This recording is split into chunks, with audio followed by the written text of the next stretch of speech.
I'm RJ with National Trash Valet, and I'm going to show you in this video exactly what equipment do you need after you get your first valet trash contract.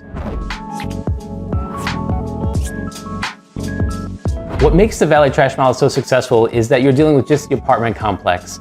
You sell to them, they say, all right, let's go. They have a 300 unit apartment complex, you start servicing. But when you've kind of gotten now out of that sales and marketing phase, and now you're in the, you got to put up or shut up and service phase, right? Because if you do great service, you can easily expand your business into the other properties that property management has. Or at that point, you can use it as a sales tactic when you go to another property and say, hey, I service over here. They got it, why don't you get it? It's time to think about expanding your revenue with this amenity.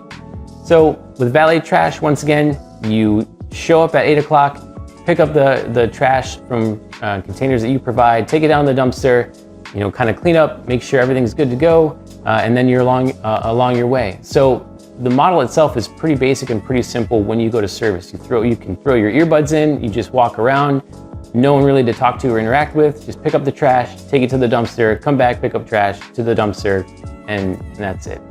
So when you get to that point of signing the agreement and you've got your start date ready and you're like, okay, now what? I'm a couple weeks out, we signed the agreement, but I'm like 4 weeks out. Outside of flyering the complex to inform them of what you're doing and educating them on what you're gonna be doing with trash and containers, your largest purchase price at that point will be your trash containers that you send out to each complex, right? So there's 300 units. You'll need 300 trash containers. And there's companies you can get where it's a 13-gallon trash container and it's got your logo branded on it and everything like that. Those are going to be on the higher end, and those will come in at 200 and 300 and 400 pallet unit, clips at a time, right? So if at that point you can't quite afford the higher tier of that, you can easily go to your Home Depot, Walmart, any local service provider that's in your area and just talk to a manager and say, hey, if I wanted to buy wholesale from you, and a trash container, what trash containers do you offer? And what kind of discount could you get because I'm buying, such a large inventory rate, right? And so sometimes you can get a cheaper model that way, but it's just on you to go out and find that avenue, whether it's Home Depot, Lowe's, Walmart, like I said, those are some of the larger products. Go to your, Ace hardware store, they might have good options for you as well, right? Just because they might also not have anything on the counter or in the store, they all have access to an inventory management system where, you could strike up a deal and find the container that's best for you. And then if you get a container, you can just easily create a sticker and pop that sticker on or do a stencil if you wanted your logo on it. Not necessarily, you don't have to if you're just starting off, right? If you're looking for a cost-effective way. Otherwise, like I said, there are trash containers you can get where they come branded already and they come with a flip lid, and we suggest those because they are kind of the usual used trash container within the field. Outside of the trash containers, which is your biggest purchase and you're delivering before service starts, I'd say at least 3 days before service starts because they will use that trash container.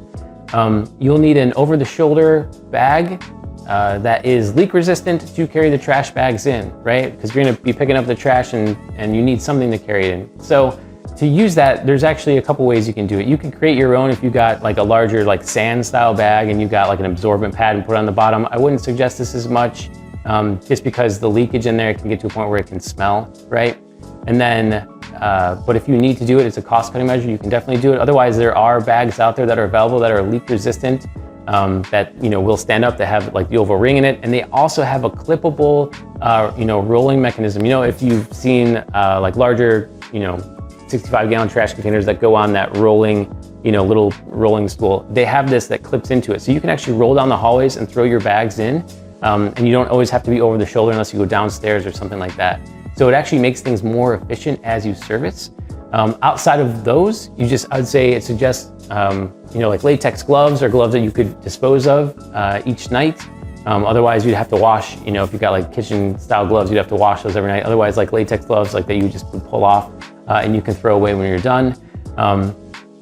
Outside of that, a vest that is like high saturated color or visibility, right? Like the orange construction vest or yellow construction vest, because we want to let people know that while we're on site, we're there servicing.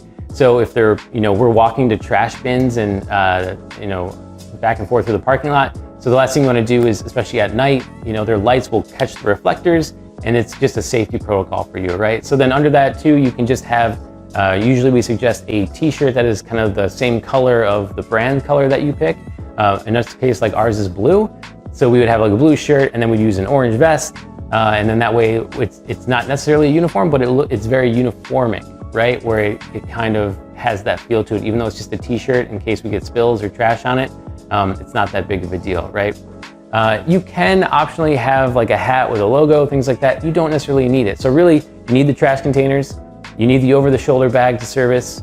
You could use like a push bin if you want to, but in that case, then you have to have a truck to transport. With the over-the-shoulder bag, you can easily collapse it and put it even in the trunk of a car if you didn't have a truck. And then, like I said, just the high, visibility vest or running vest or construction vest. Those are really the main things you need.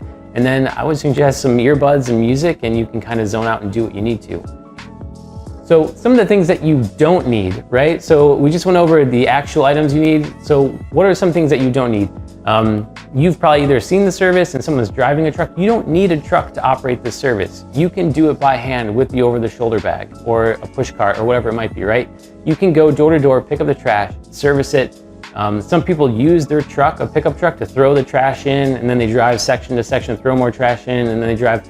I don't find that to be as efficient, because when you're walking, you can pick up your pace or stop or whatever. When you're starting to incorporate a truck, there's potential leakage as you drive down the driveway, all these kind of things that you have to like take into effect of when you're operating the business.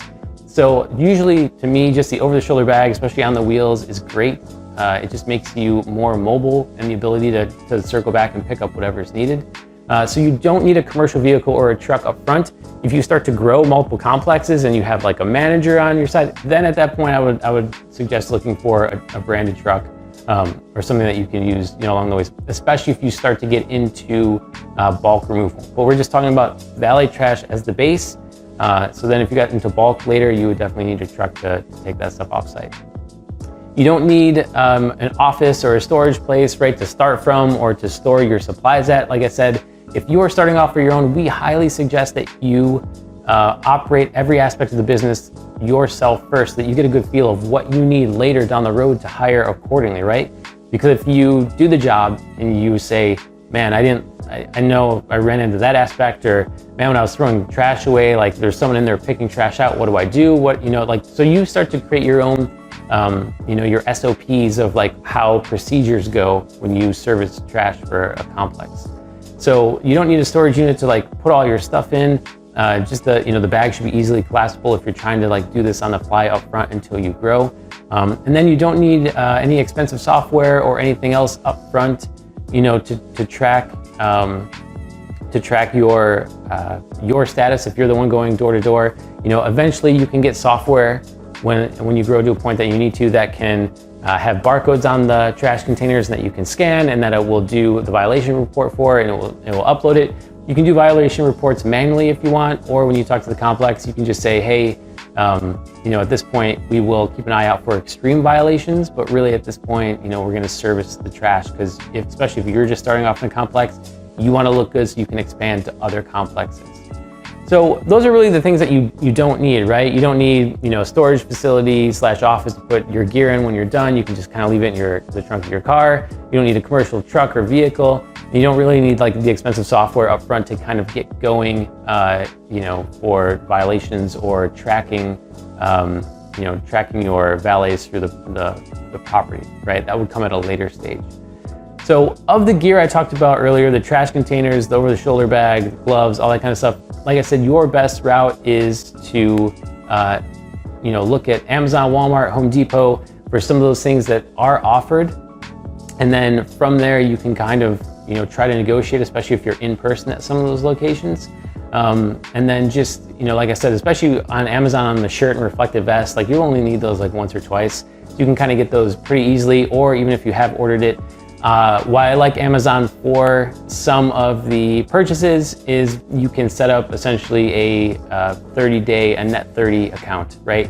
You can go in, I'm a business, set up a net 30 account so you can actually purchase things up to whatever dollar amount they give you, and then you can pay that bill within 30 days. So that's a really great way to also start building business credit, which I've talked about in this video right here that you can check out about business credit if you want. But otherwise, it helps you just kind of start to establish the areas that you get your goods from, and that helps you progress as you grow your business. So really, we've kind of touched on everything about the equipment that you actually need when you physically start to service properties. So there's more great details about this over at my website, nationaltrashvalet.com. I also offer a training program where you can start, run, expand your business, and all those things that we kind of help teach along the way. So thanks for hanging out. Have a great one.